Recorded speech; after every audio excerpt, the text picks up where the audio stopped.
That's like my fantasies. My fantasy career is to become like a Daft Punk person. Oh, sure. Yeah. Secretly. Like just have a famous, like be famous as an EDM person that nobody knows it's me. Like you wear the helmet and everything. Yeah. And sweaty bodies. I would just pay someone like Trevor like $50 to go be me at those shows too. And it'd be fun. Hell yeah. It's past my bedtime. I feel like you're way more suited to that lifestyle than I am. Now I'm going to do dubstep matinees. I'm going to popularize those. 2 p.m. Let's go out to the Midway, guys. Oh, well, that sucks. grab brunch and an EDM club experience. It's never been done. Guys, I don't know if I want to roll when the sun's out. I don't know what's going to happen to my eyes. How are you doing, Captain? Surviving. I mean, I quit my job last week and, I've just been kind of riding the tide throughout this week until work starts back up next week. I appreciate the nautical reference. I didn't even intend that. But Matt, I'm already bad at it as it is because starting next week, I am working at a venue, getting it set up for later in the summer. I've got not a full-time, but every week sound job at a church in Somerville. And now I'm also accepting stagehand gigs. So Jesus. I'm jumping out of one overworked shipping cart into another overworked shipping cart. I can't stop myself. I've never known, like, as long as I've known you, I've never seen just you be like, yeah, I got 3 weeks, do whatever with, like, ever. I mean, if I have 3 weeks, I'm either really financially secure or I'm fucked and I'm accepting my fate. Yeah. You're building a coffin for yourself in real time. Yeah, basically. I've been having a lot of epiphanies over the past, I guess it's really just one epiphany, but I've been like thinking about a lot of things that I'm suddenly more certain about. And one of them is I've never been more sure of where my talents are being wasted than I am right now. You got to tell your boss that. And I mean, all right, so what's worse? Realizing that a job is an absolute waste of your time or realizing that this job is getting in the way of everything you want to do in life? It depends on if you can escape or not. yeah, exactly. Like what your next step is defines which is, and I don't even think it defines which is worse. I think it's just like defining the problem and then coming up with a solution from there. If you can escape and can enact that solution, I don't think either one is worse than the other. It's just a good epiphany to have ultimately. Because I mean, I guess before we start getting into therapy, my actual thing is like the job I quit, it literally took so much out of me that like for the last 5 months, everything in my life has been more or less on hold, no progress in anything. So it's like, yeah, that realization, don't know if it stacks up, what it stacks up against, Well, which one do you think is worse? Me personally? Yeah. Or can it change too? I guess, like, is it always consistently like one is just objectively worse than the other, or is it situational? For me personally, now that I've experienced it, I think a job that takes away my entire life is worse than a job that means nothing to me. Because a job that means nothing to me, I can at least divorce myself from it mentally to do other things, I believe. Yeah. I think I'm with you there. Because at least you can space out or something, or you can find a way to use the time, or you can find some silver lining. If it's just like 6 hours a day or 8 hours a day or whatever are going to be not yours. Yeah. But if it's like 24, it's hard to reconcile that. Ian, I have a question for you. And this is like a hard right turn. Okay. All right. Hit me with it. What defines you as a workaholic? What defines me as a workaholic? Yeah, why are you a workaholic? The shortest answer is I say yes and like to do things.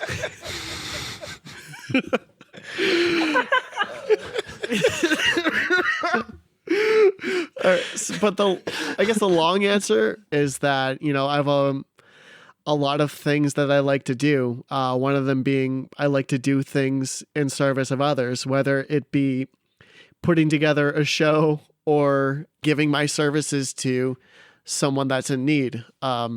Joel, actually, I think this came up in the podcast a couple of weeks ago. It was either in cross discipline or there was something right before it. The desire to felt needed while doing something. Yeah. Yeah. It's all a blur to me. So, but yeah, I believe you.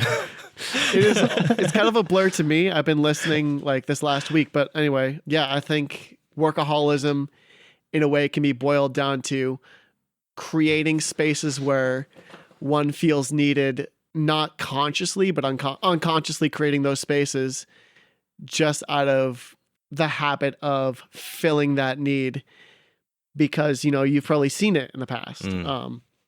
Some people happened into roles in the DIY scene completely by accident just because they saw a role needed. And then suddenly a couple of years later, they look and they're just, this whole thing has consumed them, and they're doing it in all different ways and forms. And also sometimes workaholism can be defined by, I need one thing that can support this outside ambition that has nothing to do with it. Because, my hobby doesn't make any money at all. And, by then you're treating your hobby like a full-time job on top of a full-time job you take to, I don't know, make everything happen. I think all of us in this room can attest to having to work a full-time job to make everything around them a reality. Yeah. And I certainly empathize with that, because that's a lot of what we started talking about when we first got on this call, is believing in the end result and believing in the work that you do, believing in the purpose that you serve, and being willing to take on that burden.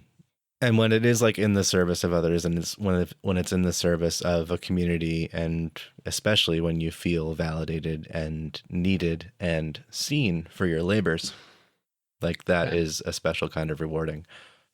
However, I've come across some interesting findings in my research on this topic.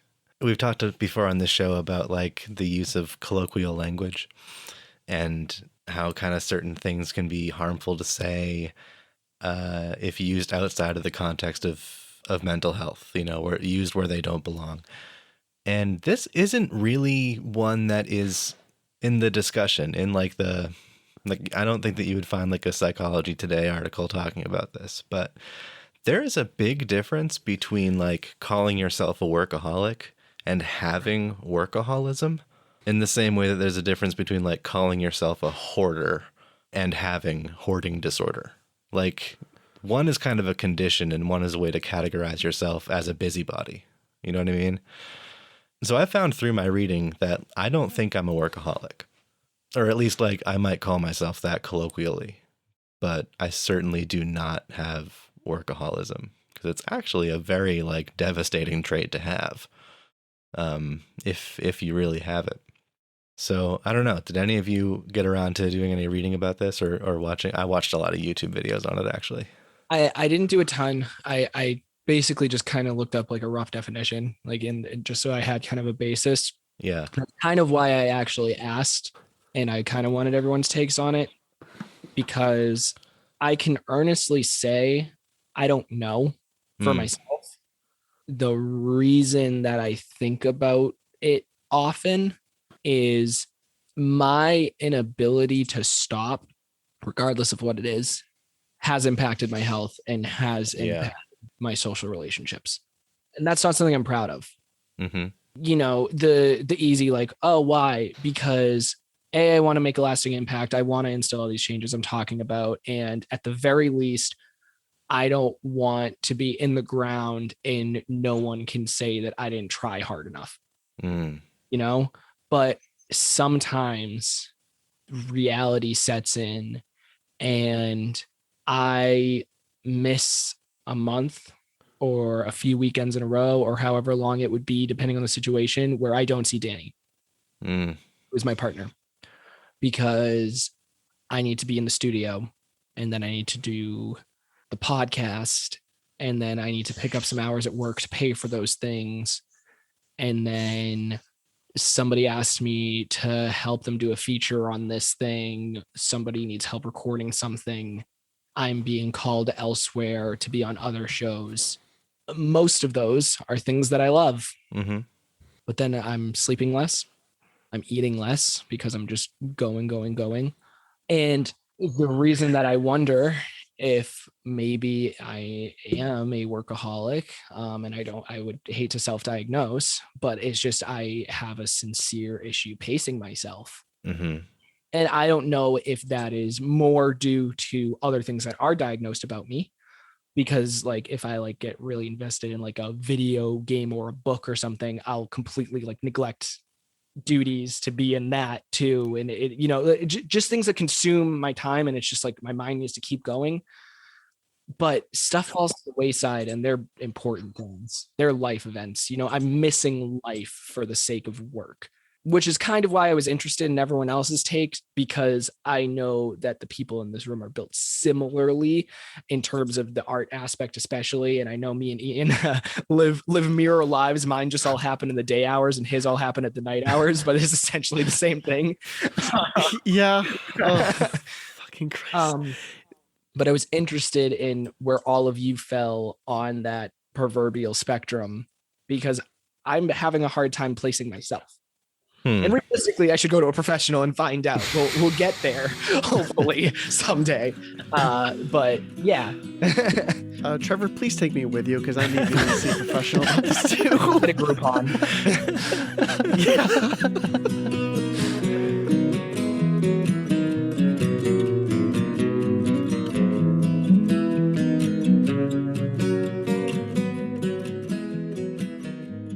I get nauseous if I go to sleep and I haven't finished, in air quotes, a project. Mm-hmm.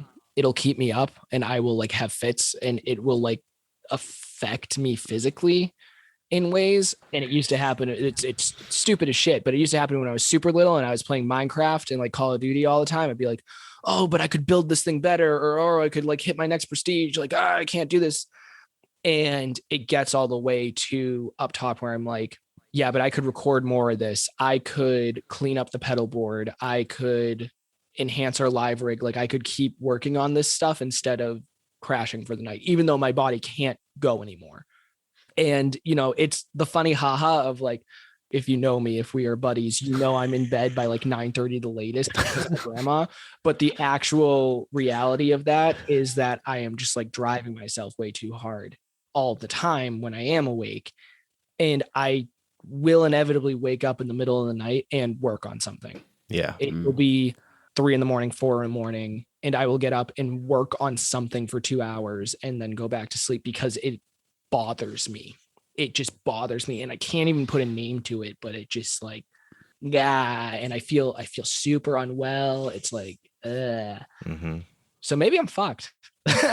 No, but it's hard because, this kind of behavior it's incentivized. We've talked about it on this before, but it's something that is valued and instilled in us, at least in our society. And whenever it does lead to problems, if you try to address those problems, people just sidestep the actual fucking problem and say, oh, you have an anxiety thing, or oh, you have a sleep thing. It's like, no, I'm addicted to feeling like a fuck up and wanting to fix that. Like when you were describing your pace of work earlier, if you just took out the word work and replaced it with whiskey or like tequila, Yeah. there would be no question Right. that like, oh, this specific thing is leading to these specific feelings. Not necessarily like, oh, no question, I need to change my ways, or oh, no question, like I'm this or that. It's just that there's a cause and there's an effect, and this is most likely what they are given what you've provided. And it's hard to weed through because at the end of the day, I think a lot of workaholics get shit done.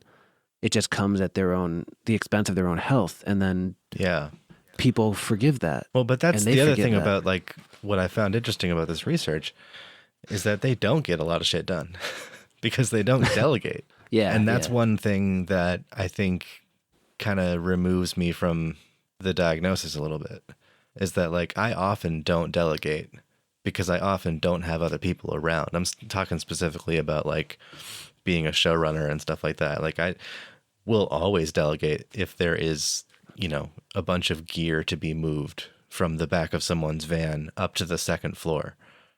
But like when it comes to like, if I were to let somebody else edit my music or like edit our podcast or something, like I would have specifications, I would have standards and demands, but I would be able to delegate.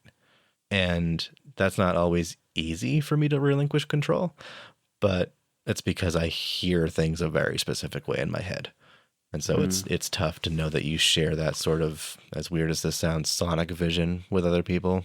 Well, do you think there's a difference between getting addicted to the process too, or getting addicted to like tasks and getting addicted to like having gotten work done? Like, do they both fall under that same umbrella? Like, if you just feel like you constantly need to be busy, like your hands need to be doing a job at all times versus you just need to be moving. Process versus completion, you mean? Kind of, yeah. Like somebody who's like, they're addicted to the idea of what work, where it gets you. So you're okay with delegating because you're already on to the 10th task, you know? Yeah. Is that the same thing, do you think? Does that fall under the same general category? I don't think so. I think it's one of those research hasn't gone there things. Yeah. Because in similar to how like there's a million antidepressants now, but like there was like one that everyone used or just like even just like symptoms. You can have a bajillion different anxiety disorders in 2021. Whereas if you went back to like 1970, they would be just like, oh, you're a nervous fellow, aren't you? You know, and it just like, it's how in the weeds and how common and how willing people are to analyze it. I bet there's a million different strains or whatever the technical term would be of it, like any disorder that has actually been like vetted and researched and, you know, however many causes and all of that.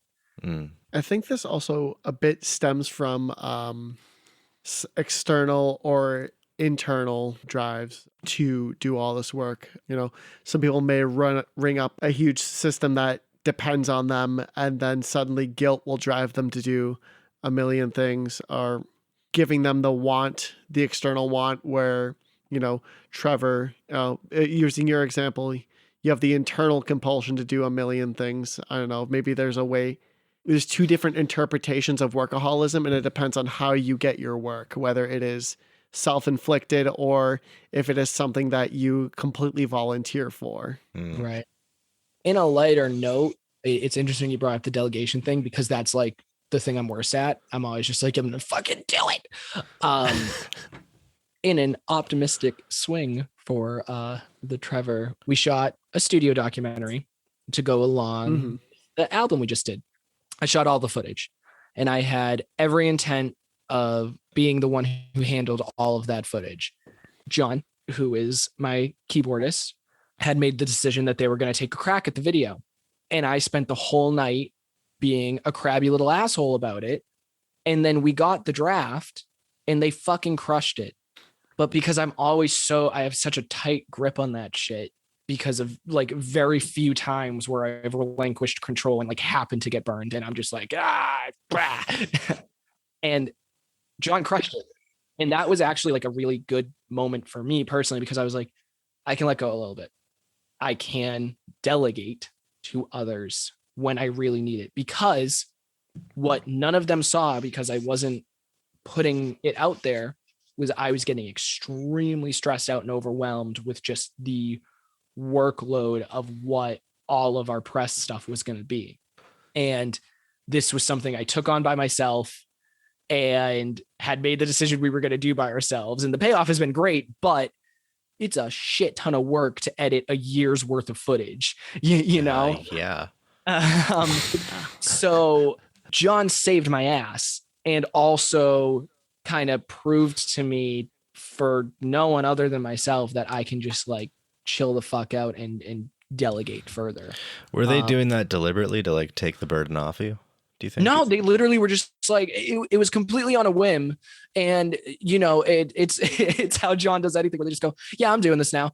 And like up front, that comes across as super like combative, but in actuality, they're just like, I have nothing to do today. I'm going to try this because I think it will be fun. But because they are them and I'm me, I was like, fuck you. And ultimately it ended up being awesome. John has been a godsend through this entire album process because it's more work than any of us have ever taken on. And they have been absolutely remarkable in this whole workload experience that I otherwise was going to completely take on myself. And I wouldn't complain about it either, because I just like sit there and I'm like, I did this to myself. I deserve this. It's like some fucking masochism shit. I don't know. Well, do you think some of it's conscientiousness too? Like, I mean, I know for, at least in my case, when I get those types of feelings, some of it isn't so much, there definitely is a sense of like self-punishment that happens, but some of it is also just like, if I weigh the stress of doing the task, but just knowing for sure that it's getting done and it's getting done to the, the best of my ability, if I weigh that against trusting somebody else to do the task, it can result in something very goddamn close to workaholism after a while.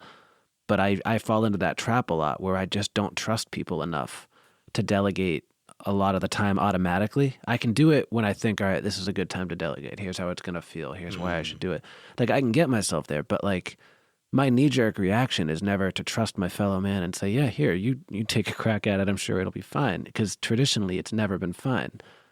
And that's something that, like, it isn't a problem with the people. It's been a problem with just the way that I, work interpersonally and stuff. And that's its own thing. But, like, I've had to really learn that conscientiousness will lead you to hell. It will get the job done. It will make you, the quote-unquote responsible person when, like, tasks need to get accomplished, or, like, like something, like I never sleep through my alarm, stuff like that. It's like I'm up, but it's a panic attack. It's not like a sense of duty. And I don't know, I've just found that over the course of my life, that has pushed me into a box that looks a hell of a lot like workaholism and a hell of a lot less like responsibility at this point. Yeah. Well, I think that kind of ties into something that Ian said a little bit earlier.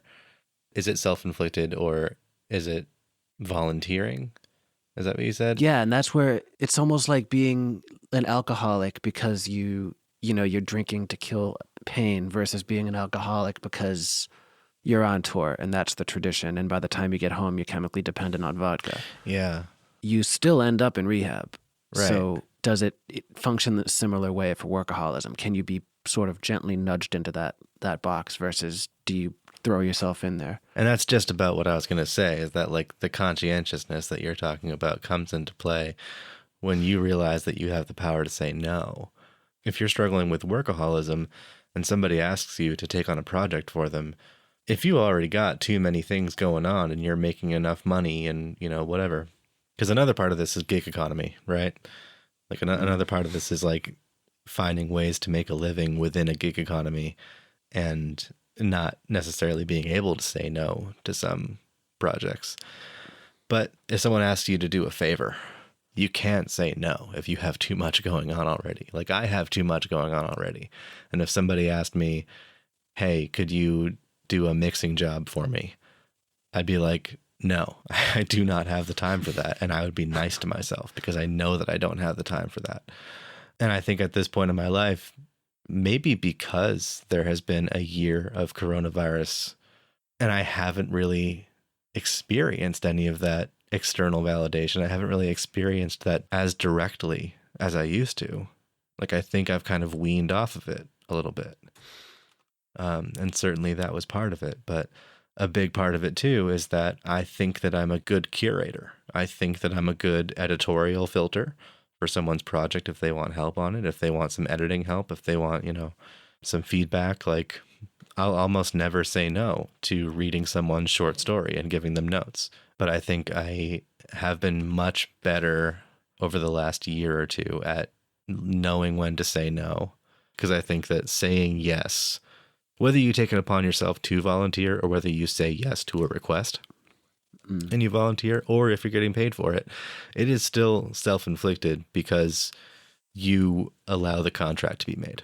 Well, it's tough when you like to engage with stuff. Yeah. Like when you're a passionate person, it can be very easy to let things sort of like drift into this territory that can be very unhealthy.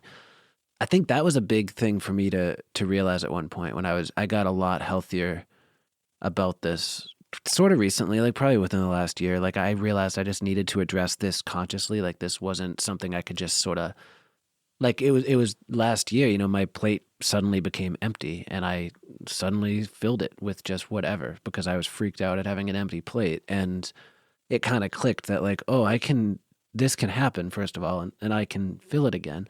So I need to make sure I know why and when and with what and all that. And I realized that like there is a capacity that I can be at that might not be objectively healthy. Like it might mean like 7 espressos in the morning and things like that. But I love it. Like that is where I feel good. That is where it's a little bit janky sometimes, but that's where I'm, for all intents and purposes, at my happiest. And it kind of clicked that like, as long as that's not causing issues for me, and as long as I'm not going around telling anybody else, like, no, this is where you want to be. Like, it's okay. And like, you can engage with shit as fully as you want and push it right up to that line as long as it's not causing you issues. Like, you don't have to say, well, I'm either a complete, like, blowing it all out workaholic or I'm in a freaking monastery. Like, both of those are totally person to person, you know?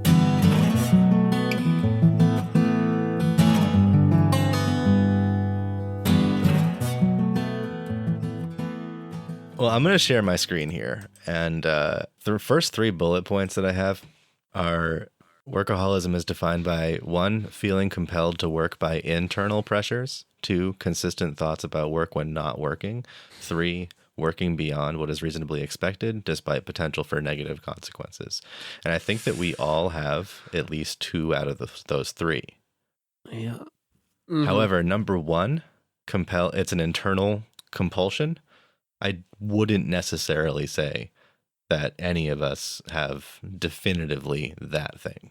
Oh, I have that. You do? Oh, 100%. Dude, I have all 3 of these like 1,000%. Well, because I was going to say internal compulsion kind of implies that there is not an external validating factor. Yeah, You know no, what I that's mean? the case. Okay. No, it's not healthy.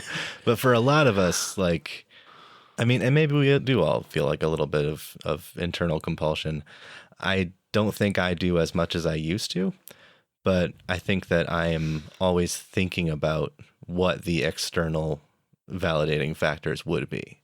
You know, like when there is a finished product, or if I produce an event and there's the shared experience of the event, like, yeah, my mind's on that and I'm thinking about it internally, but eventually it will be an external experience, you know, and it won't just be like in my mind, I'm thinking like, I just need to do this so that this little voice goes away. But I sometimes feel it internally, but I think for the most part, I always have external things in mind as my goal. Well, part of that for me, I think it might not be straight up workaholism, and it might be a residual of why I used to struggle with like drugs and stuff like that. Like it's just kind of, you know, there's a hole that I'm trying to fill, and now I'm past that other means of filling it, but it's like, it's still there and it'll always kind of be there. So that's why I don't know for sure that I'm like coming at this from the same point of view that, I don't know, that any other person who's a workaholic would be, but yeah, okay, I guess I am. So, I'm a workaholic. And that got called out. Yeah. Hang on, for the listeners, I just highlighted the drug of being wanted, which Trauma often stems from being unwanted. Yeah. And that's where I related to this a lot. That was a quote from Gabor Mate. That hits too close to home. Yeah, that's a great quote. I know, I feel that too. That is a very prime example of my tendencies towards workaholism in a way. I started doing sound at shows because it filled a purpose and it made me feel like I had something to do there. Running shows because it gave me reason and it gave me something to occupy my anxious brain sometimes. Like I don't have to worry about like X or Y because I got this going on. You know, if I do things, I'll be liked is the primal brain thought. And I've been taking on a lot more freelance work lately. And part of that has been producing records. Mm-hmm. And I was telling my girlfriend a couple weeks ago, you know, about how it's so much more fulfilling because it's not just mixing, it is like producing, and producing means really having creative input and challenging certain decisions that the performers might be making to say like, maybe this would sound better, blah, blah, blah. So it's like, I get to have a lot of creative input and be creative alongside the artist, which is nice. And I was just talking about how rewarding it is, because there's a specific type of creativity that is inherent to producing that you don't even really get to use if you're just the artist or just like the songwriter or just whatever. And she said to me something very helpful, which was just don't confuse that feeling for being needed.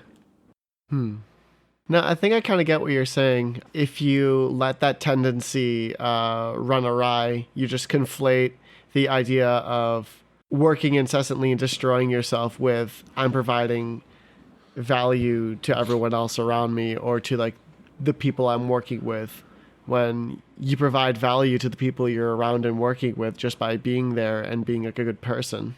Yeah, exactly. It's like if you are demonstrating how big of an impact you can have on someone else's product or someone else's project, you can put more energy into demonstrating that than you would into making sure that like the project is good, you know, or that you're building your brand in the right way, or that like you're like you can give way more energy than you should be giving and then not have time for your own creative pursuits, or not have time for your own personal life, or not have time for your own self-care if you're just giving all you've got to demonstrate your value to others.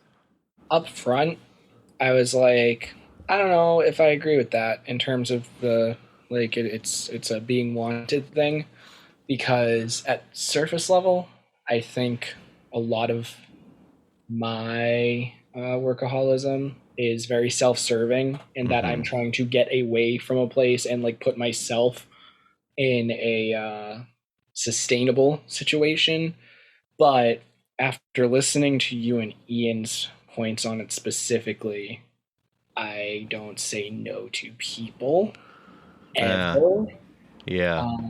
Because I'm always like, yes, I will do this thing for you. And then I try to like overachieve at that thing, hoping that they will remember it and that will be like a validation of our friendship, or the fact that they like know that I care about them or whatever, they'll leave a mark, to the end of when that is not met the other way around. If I ever need something from someone else, I feel really bad about it, because I'm like, I will do all of these things for you and you will not do a fraction as much for me. And you're not even a Cancer. Yeah. I think I'm just conceited is the crux of that.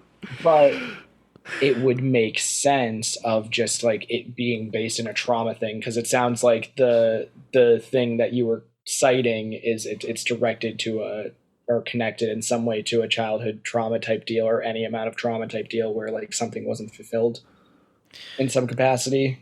Yeah. I mean, when I think of childhood trauma, I think of like, it can be like as small as not getting picked for the gym class, you know, football game, whatever. You know, just like not feeling like your value was seen. That would make sense. But for mine specifically, it's more the angle of actions over words. And there was a lot of words, but not a lot of action. And then like the continual disappointment of that. So trying to fulfill that through work now and trying to follow through to the umpteenth degree with what I am saying and like overachieve that to like really assert that I am like holding true and like showing that I care about the project or whatever. And, you know, when I'm grinding on like bullpup stuff, it's less about that. I mean, it is, because the band's mission statement is like dealing with the world. So like, yeah, but ultimately, like I would like to like have a career in music. So that part is more self-serving to me. But if like someone asks me to help them move, I'm going to do most of the lifting and make sure that I do most of the lifting. You know what I mean?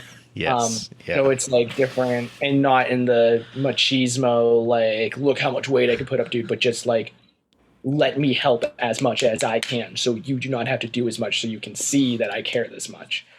But also assuming that that means they'll be willing to reciprocate or show their loyalty to you in some other way. Yeah. Just a little yucky. Yeah. A little yucky.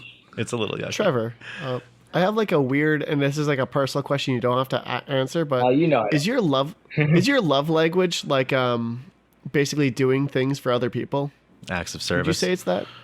I haven't taken that thing since I was like 16 or 17 with like my high school girlfriend, and it was a huge flop because it was like a slightly non-veiled attempt at just trying to like fix a toxic relationship, and it just didn't happen. It didn't work. But the two things I scored highest on were physical touch and words of affirmation, I'm pretty sure. Interesting. Acts of service was pretty high. Gift giving was dead, 0, and I forget what the fifth one is. Time spent with another? I don't remember what the ranking was for me, but my receiving language is for sure quality time. But I found that my giving language is more acts of service. I also, when I took it, because I've heard that a few times too, there wasn't a giving and receiving. There wasn't for mine either, but I just kind of sussed that out on my own. Yeah, and I think it has been updated to have that. Quality time is the other one, Ian. You're correct. Wait, Joel just said it like 5 seconds ago. Yeah. Oh, did you look it up? I was busy looking it up, so I missed it. I blinded. My bad. I didn't look it up. I just know him. Joel's just hit. No, but that's an interesting point, Ian, is that like, maybe your love language is just acts of service. And maybe you're trying to show your appreciation to others or like to, your employer or some organization through your love language. And can it be said that there's anything wrong with that? I don't know.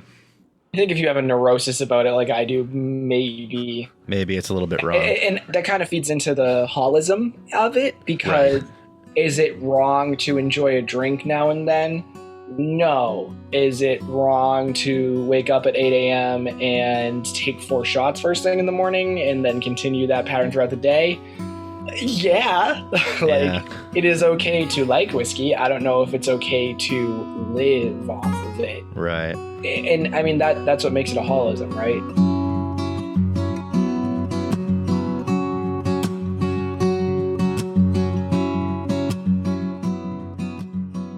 I feel like we're all slightly different types of workaholic. Oh, easily. Yeah. Yeah, for sure. Like each one of us has like a slightly different flavor that we bring to it, and like maybe slightly different, like I don't want to speak for everybody, but like a slightly different reason maybe for wanting to go down that path. It seems like just based on like at least knowing you guys personally, it's interesting to me that it's like there are different ways of ending up on that same highway. Mm-hmm. Like Ian, what do you think drives you to go for that lifestyle sometimes? Or do you think you do it at all like by choice, or do you think you're thrown into it? It depends on like what I'm dealing with. If it's like show running stuff, I don't have enough time outside of shows to teach people the skills needed to like delegate certain things. I mean, I'm actually breaking that cycle right now. My buddy Bryce is coming in here and there to kind of shadow me and watch me set up the stuff for shows and kind of, take shit off my plate in my stead sometimes. Like, there's a show at the Music Circus at the same time as a show at the chess company, and I'm not going to be here for the chess company show. So my buddy Bryce is coming in to run sound that day, and that's just one thing. Another thing is like trying to do the extraneous stuff like producing and writing my own material and doing creative shit. I don't have time because I have to just make a lot of money to survive, and I have very little time outside of that, and I have to delegate that. That's nutty. Mm-hmm. So it's just like, capitalist hellscape makes me a workaholic. Yeah.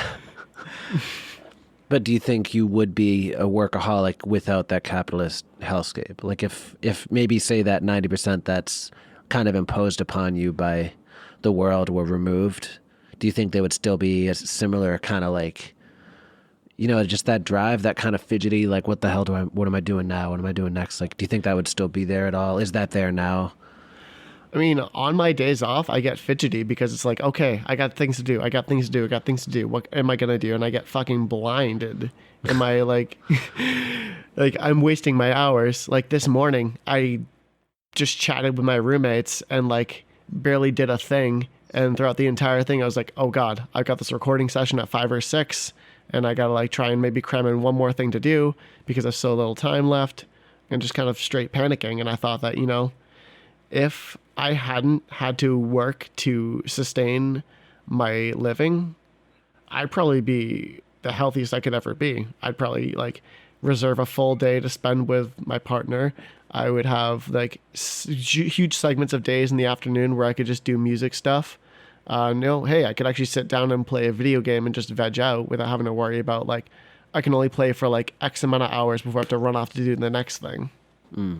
It feels like though it's a cop out to blame the sometimes the circumstances around me, because, you know, if I just stripped back and stopped doing so many things, like I probably wouldn't be a workaholic, or maybe I would still be. Who knows? I was going to say, it can't be entirely the capitalist hellscape, because some of this stuff you're doing maybe for free or maybe for very little money. Like a show that you run out of the chess company, you're not making a living off of that, you know? Yeah. Like that's more community enrichment and being in the service of others, which I totally get. Like I've also been in that position before, and like you put a lot of pressure on yourself to do the thing that you're passionate about rather than the thing that you're getting paid for. And it's important to, I think, supplement the paid work that you're maybe not as passionate about with any kind of work that you are as passionate about. But I don't think that the stakes should be that high. I've never found a way around it. But the stakes are objectively not as high as they would be if your living depended on it, you know? But they somehow still feel like they are as high. I think it's just because, you know, you felt it, Joel, the fact that we have so many hats to wear when doing these kinds of things, and having the difficulty to delegate, whether it be like the people that are willing to chip in, live far away, or don't have aligning schedules. We still have to make something happen by the end of the day. And hell, if like you and me ran a venue, we'd probably like have a tighter ship and be like, you know, locked in. And, you know, probably not as like crazy running around with our heads cut off. Well, that's the other thing I was just thinking about is like, if you're getting somebody to run sound for you, is there someone who is experienced that you don't have to teach? Because like I've asked people to run sound for me if I had to like run out and get something at shows that I've run before. But I point to people who are there who I know what they're doing, and I don't have to tell them anything. If I don't have my inputs labeled, I have to tell them which inputs are which microphones. But that's it. They know how to run a board. Matt's done it for me before. I think Trevor's probably done it for me before. So, you know, I'm never grabbing somebody to do me a favor who doesn't know what they're doing that I have to teach everything to. And in that sense, like if I were in that position again, I wouldn't be looking for an intern or an apprentice that I had to say like, here's the setup we're working with. I'm going to teach you everything as though you have no experience with this. I'm going to want to like treat it like a job where I'm hiring somebody who already has experience. And that's how you delegate shit. You don't want to have to teach someone everything from the ground up. And if you don't have the time to teach someone, it just is another stressor that's going to weigh you down in the end.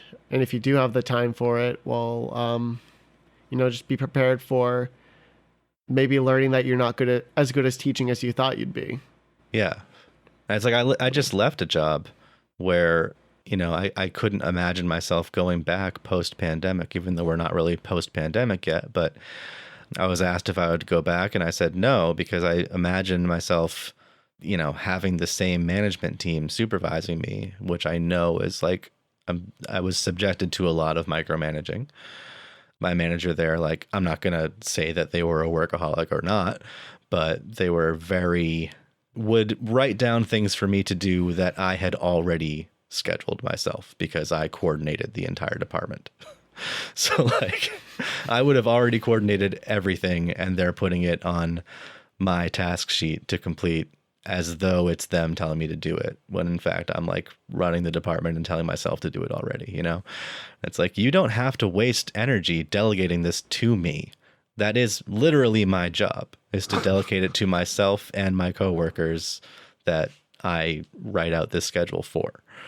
And I couldn't go back to working with someone like that. And I would never want to be someone like that who is, just always approaching an employee or a coworker or something with the assumption that they don't know what they're doing. Like, I only want to work with people who I can assume know what they're doing. That kind of faith that you have that people have in you at work is like one of the more important things to feel like you even have some agency at work to begin with anyway. Yeah. When you have bosses that assume like, you're an idiot, you don't know what you're doing, let me tell you what you need to do, it's fucking disheartening. And maybe, do you ever feel the push to like prove yourself in those scenarios? Almost like, screw you, I know what I'm doing, here's how I know what I'm doing. At first, yeah, but then you recognize someone's patterns of behavior. You're like, oh, you're not going to change. Like, unless we sit down and talk about this, and I tell you how that this is like affecting me emotionally, that it feels like you don't. But the other side of that is that eventually you realize that it's not that they're judging your character or judging your work ethic at all. It really is that just like they take that responsibility upon themselves to make sure that you're doing what you do. And that's a them problem. It's not a you problem. Mm-hmm. So like, I guess that's a really valuable thing too, to take away from this episode, is like, when you're working with workaholics, sometimes they won't delegate and sometimes they will, but when they delegate, they're going to still assume that it's their responsibility for everything to get done. So they assume that you don't know what your responsibilities are. And then they just try to teach you shit from the ground up. And it's really a waste of time. It's so unproductive. And like, I just can't work in that environment anymore, or with people like that anymore. Even though like I've worked with workaholics, and they often have like a great work ethic, and they care, and it feels nice that they care. But it also just completely levels your ability to like show that you have skills. So yes, your sense of value and appreciation suffers from it too. Well, it brings up the point too that workaholism doesn't necessarily mean proficiency. Depending on the person. Like if it's a manager who's a workaholic, they might still not be a good manager, or like somebody that's on a team or working in, any kind of a cast or a, company or anything. Like, they might still be a crappy team player and just be kind of hooked on the rush or their job or whatever. So it's like, that's kind of a drag about it sometimes, is it can lead to that tunnel vision. Or they're just like literally stupid and don't know it. Yeah. I feel like you have an example there. Yeah.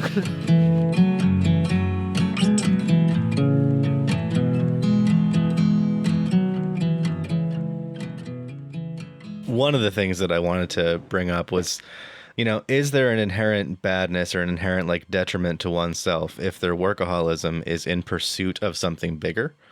Is in pursuit of like the career that they want. Say you're like an intern, and interns famously in some fields have to work way harder than anyone should, with no pay and almost no reward, except that they get the career that they want, or, a good foot in the door to the career that they want. So do we think that there is like an inherent detriment to workaholism when it comes to, someday this will get me a job where I have to work less because I'll be getting more business because I'll have the reputation, that kind of thing? You know what I mean? Mm-hmm. Case by case. Yeah. Because I guess it's the difference between playing for exposure or, like literally just like, stereotypical like gig life or the music thing, playing for exposure, or interning at a studio with one guy who's going to remember your name and remember the time he spent with you. Mm-hmm. I think that's kind of the difference. Would you consider it workaholism too, if it had kind of an end goal like that? Like if it wasn't a bottomless pit where like you're filling something for yourself by working, and like if you're not working, you're freaking out. Like if it didn't have that kind of dynamic, if it was just like, I have to work 100 hours a week in order to get to this point. Mm-hmm. Do you think that they're kind of two separate, I don't want to say disorders, but like almost one of them could be considered a pathology and one of them might just be kind of a potentially unhealthy circumstance? I'm kind of right there with you, Matt. It feels like it's more of a potentially unhealthy circumstance, I guess, sometimes when you choose to do it to yourself.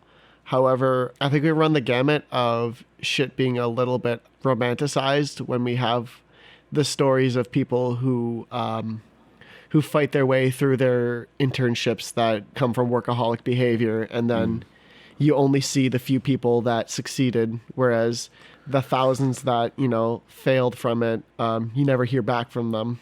And it brings up a good point too, because that is the culture that's kind of encouraged and normalized in a lot of those settings where somebody might be working a crazy amount of hours to a set endpoint. It's partially probably because that is like how you show value in a lot of those situations. So that kind of, maybe it is workaholism. It kind of ties back indirectly, at least. Well, yeah, but it can be the kind of situation where it's like, well, this might be pushing myself too hard, but once this is on my resume, I'll have a much easier time getting the kind of work that I want, or working in a similar field, but without feeling as though a lot of that burden is on you. Yeah. However, even when, like my dad's a workaholic, he worked for 10 years to get like his cabinet making business going. And I noticed that he still busts his ass to try and make the job work still to this day. And I think even when you reach that end goal, you're still going to have like the awful habits that, you know, are still detrimental to you in one way or another. And maybe, you know, even once you seek the reach the end goal, you know, you're going to be destroying yourself still, because even if it's just taking it in to pursue this goal that you've idealized, there's still going to be elements of that, like outlining the job that you take later on down the line, unless you take serious steps to reevaluate everything, which only get brought up by, you know, conflict in your life. Mm-hmm. I don't know if I brought this up already, but with the internship and like the normalization of just like overworking it, obviously I'm not necessarily the best speaker on this because I didn't go to school, but the thing that I had always heard about college was, yeah, go get a degree, because more than anything, even if you don't end up working in that field, the degree is proof that you're willing to like work and complete something. Like, and it's like the bust ass and like, oh yeah, just grind it out now, because then people will know that you're capable of like burning yourself out for something, essentially, which is maybe a cynical and skewed way of looking at it just because of my own lens perspectives. But like, there's something about all of that culture that doesn't necessarily sit well with me. No, I see what you're saying. And I don't think that's cynical at all.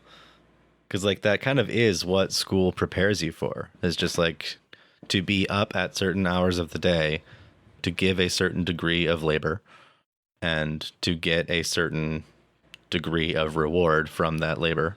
But it's not always the schedule or the amount of labor or the level of reward that everyone is looking for. And in college in particular, like you're paying to do it. The reward that you get is not necessarily a reward that you need. You're just kind of told that you need it. And it also doesn't come with any guarantees.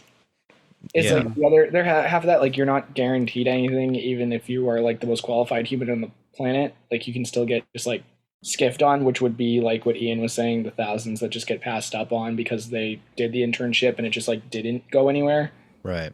And so even to the extent where like the college culture is like drink a fuck ton of coffee and be up all the time, like all jokes aside about us talking about our energy drinks and our coffee and everything, we're pushing our physicality beyond a place where we can like function without something that is literally keeping us awake. Yeah. Like something clearly went wrong along the way, you know. Like it's like, oh, you're not functioning unless you are able to outperform what your body is actually just capable of, you know. I miss that though, to tell you the truth. Oh no, and here's the thing, I love that. You know, I'm like all about the like sleep less, pound energy drink, drive more, but like that's probably not good. Like we probably shouldn't like that, even though we do. Yeah. And I definitely like it. Yeah. I think during college years, especially, like the way that workaholism manifested in me was more just about writing. You know, I just like was working on a lot of fiction and wanting to be a writer, to the point where like in social situations, I'd be like, man, this is a lot of fun, but you know what I can't wait to do? Stay up till 4 a.m. writing, you know? And I don't know that I would necessarily call it workaholism, but it's certainly like what I gave the most labor to. You know, it's what I labored the most over. And there's definitely a sentimentality to me, like looking back on those years and even looking back on like kind of where I was even just a few years ago. There's a sentimental feeling to it, like just knowing that the prospects were there. Certain prospects were there that aren't there now. Certain prospects were like, just I had certain goals that I don't have now as well. So it's not like I'm lamenting those prospects not being there anymore. But there's a special kind of feeling when you're young and it feels like if you can just work hard enough, this thing is right over that wall. So I think you kind of develop those habits though, and then they remain habits. And I think that can be really dangerous. And it's definitely been the case for me. Like anytime that I'm unhappy, I immediately go to, well, if I just work really hard at something, I can change. And then like the next thing will be the thing that makes me happy. So it creates this system of otherness. You know, I don't like where I am in my life. I don't feel needed. I don't feel wanted. I don't feel admired. I don't feel appreciated. But if I do all these things right, I can change that. Yeah, and to me, it's the agency is what starts to be important as far as whether or not that mindset is healthy. Because it could be true in some ways, you know, if you like have established a very clear kind of pragmatic picture of what happiness would be. Like, I need to get out of this rut, or I need to get to this place, or I want to be doing this job, or whatever. Like, and it takes busting your ass to get there. Then that, I think, can be, even if it's momentarily unhealthy by a lot of metrics, it could potentially be a good thing. Because you feel really plugged in, like that feeling of like staying up till 4 a.m. with a good project, like when you're not tethered to it, like when you don't feel like you're gonna drown in like a very like I'm working myself into the grave kind of sense. When that's not there and it's not crushing you, there's something extremely invigorating and exciting about that sense, that like mad scientist thing, you know, like that's always kind of gonna be cool. But I think you're right that like the pattern and the habit, that's where it starts to become problematic. If you just find yourself doing that all the time because that's like you believe that the hamster wheel will lead to happiness. There stops being a map, and then it's like then you're just a junkie for it again, and that's the same as any other holism that could erupt. Right. I think you also just inadvertently pointed out the difference between like flow state and being conscious of your value. Well, do you guys ever struggle with the idea that like you're leaving something on the table too? Like if you're not gonna push yourself to a point that would be considered workaholism, like, you know, you're leaving something to be seen. You're not giving your best, or whether you're working with or for somebody else or just for yourself, there's like that gut check moment where you're like, am I really done here? Like, did I really do the best that I could do? I find that drives me right to that point every single time, because I know that I could go a little bit further and I could survive, even if I'm like, oh, I'm going to be sniffly tomorrow because I stayed up until late in the morning. Like, I won't die. You know, it's like I found that some of it is about shifting that line every so often in relation to where I am in my life. Like, yes, I could do more, but it would come at this cost, and I'm a fucking grown up and I don't need to pay this for this anymore. You know, like that kind of thing. I found I had to do a lot of work on that, especially in recent years.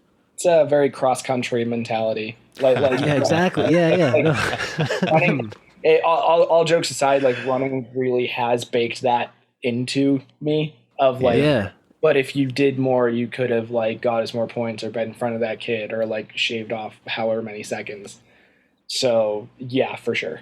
No, and the way that I've found to combat it has been actually like doing stuff like running again more in my life. Cause like that's a place. Yeah, exactly. Cause that's a place where like you can do that, and it sort of happens in a vacuum. It doesn't happen as much. In its purest sense, it's not as interpersonal. So if I completely fuck myself on a run, I'll be limping, whatever. It's not going to hurt anybody else. No one else's work is depending on that.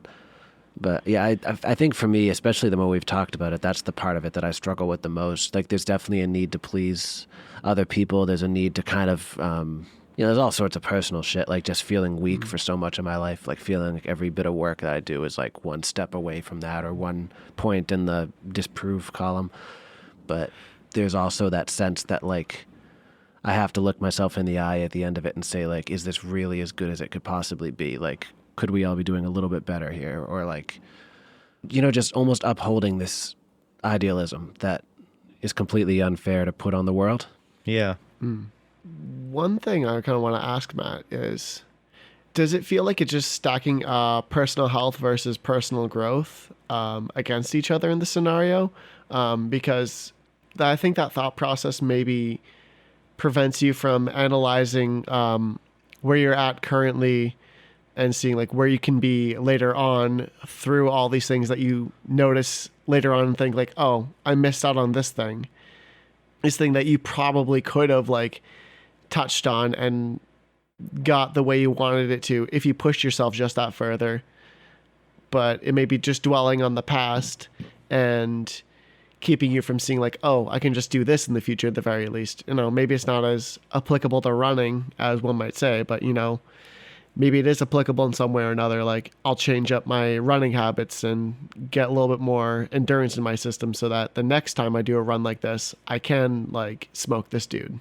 Mm-hmm. So you say like almost factor in that health a little bit more in the short term so that you have more to work with. Is that kind of what you mean? Or yeah, and then kind of like instead of placing it like I should have done this and goddamn that sucks and I suck, more like yeah, use it as like a future picture, like a goal to obtain. And maybe it's like in the moment you're being dominated by this thought of I need to do this even if it like hurts me.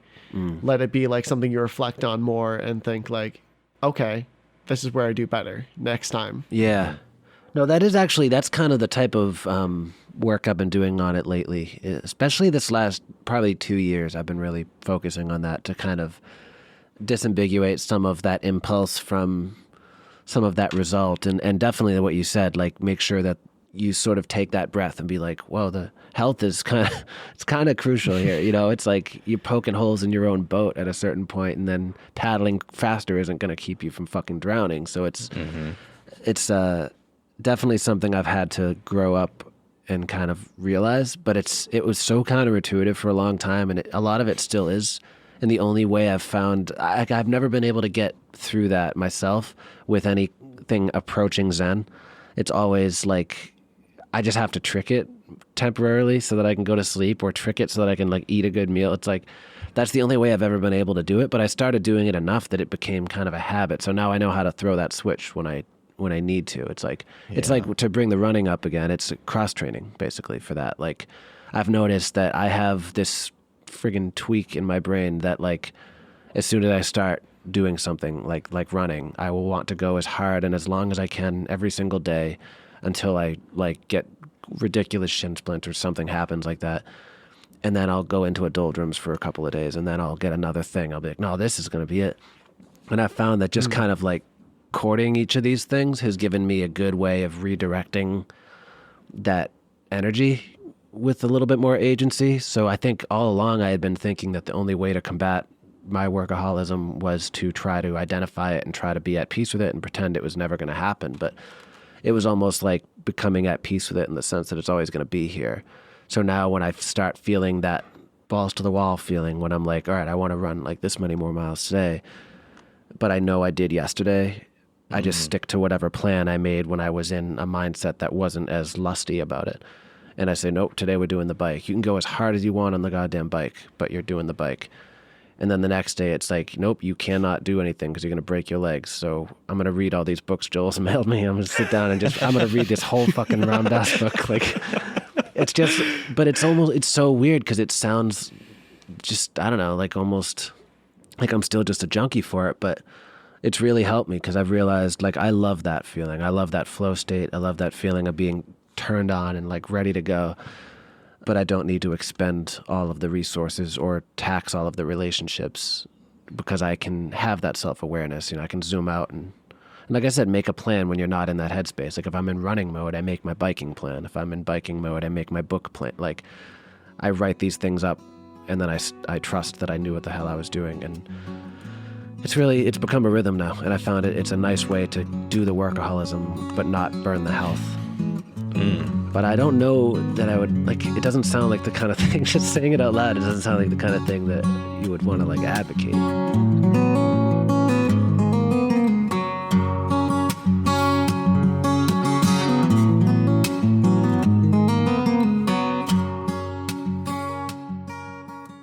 pretty Gucci that throughout this last almost like 2 hours, we've all come to like, I don't know, character arc where Joel, you're learning to just say no to a project. Trevor, you're letting someone else take the reins for once. And Matt, you're identifying your problems and giving yourself your own time. And what about you? I quit my job and I'm learning boundaries. Yeah. Hell yeah. Fuck yeah. That's all. Love it. Well, Ian, have you anything to plug?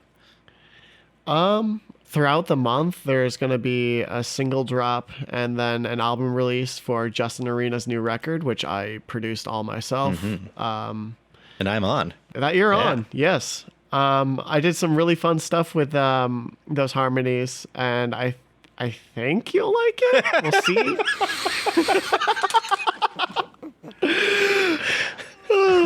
But yeah, I've got that to plug, and that's really all there is. I mean, if I want to plug something else, it's going to be something that's going to be happening later on down the line, or still up in the air because of other people. Yeah. Trevor, big things coming.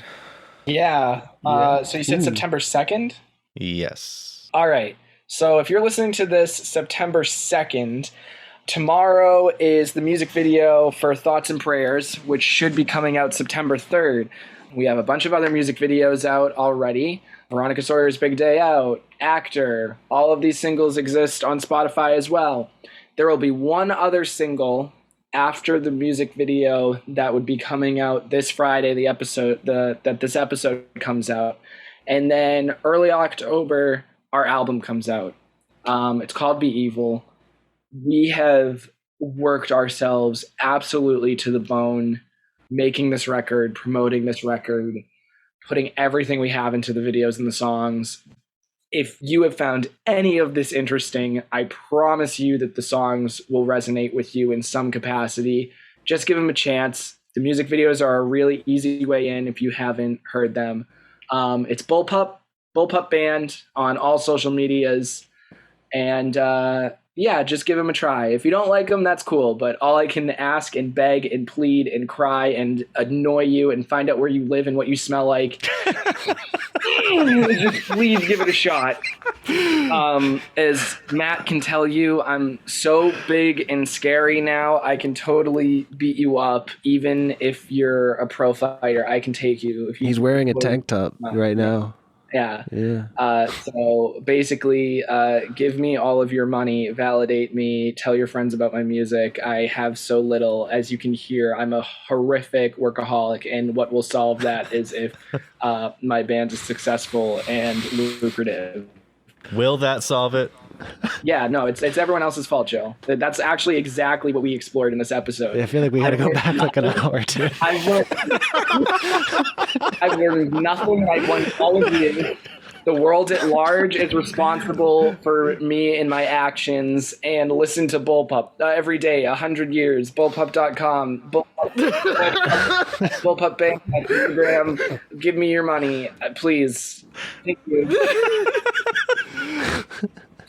Oh my fucking Christ. All right, I have a question.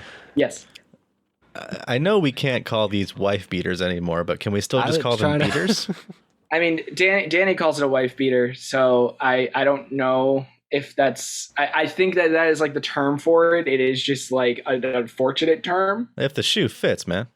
It's also not a complimentary. You're not saying, "Oh, that lovely wife beater you're wearing."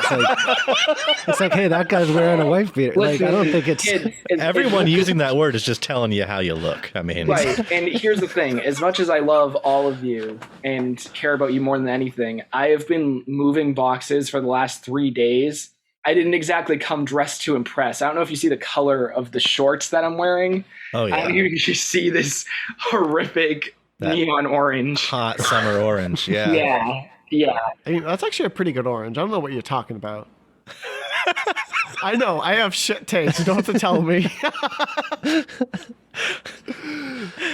Oh, hey. One quick thing I want to plug, I guess. Yep. So this is not my personal thing. My roommate, Max Berry, is going to be having his first project, No Leader. You may have seen it playing with Circlebrook. And it's going to be happening October 2nd at the Chess Company. Yeah. And it's going to have Gabriella Simpkins and Joel, I talked to you about this. You were down for it, right? Yeah, I'm down. All right, yeah. Joel Mongeon and one other act to be announced. Yeah, Matt, do you got anything to plug? I don't know. Can people buy those hats? What? Can people buy those hats? Because if I didn't know about it, Suppose. no one knows about it. Yeah. No, I know about them. Yeah, Ian knows about them. Okay, Ian's cooler. It's because Ian supports me, Trevor. Matt, we were supposed to go mountain biking and you never messaged me. That's all I have to say about that. I didn't want to embarrass you, Trevor. I'm trying to grow. And that's our first season. As always, Black Market Therapy is a Dead and Mellow production, and to stay in touch with us, you can follow Black Market Therapy and Dead and Mellow Records on social media. You can also send any questions or comments to blackmarkettherapypodcast@gmail.com. We'd like to thank all of the guests that joined us for this season, and we look forward to having a lot of them back on the show soon. For now, we'll be taking a brief hiatus from full episodes, but in the meantime, please join us for the thought experiments that we'll be posting weekly leading up to the premiere of Season 2 in October. We'll see you soon.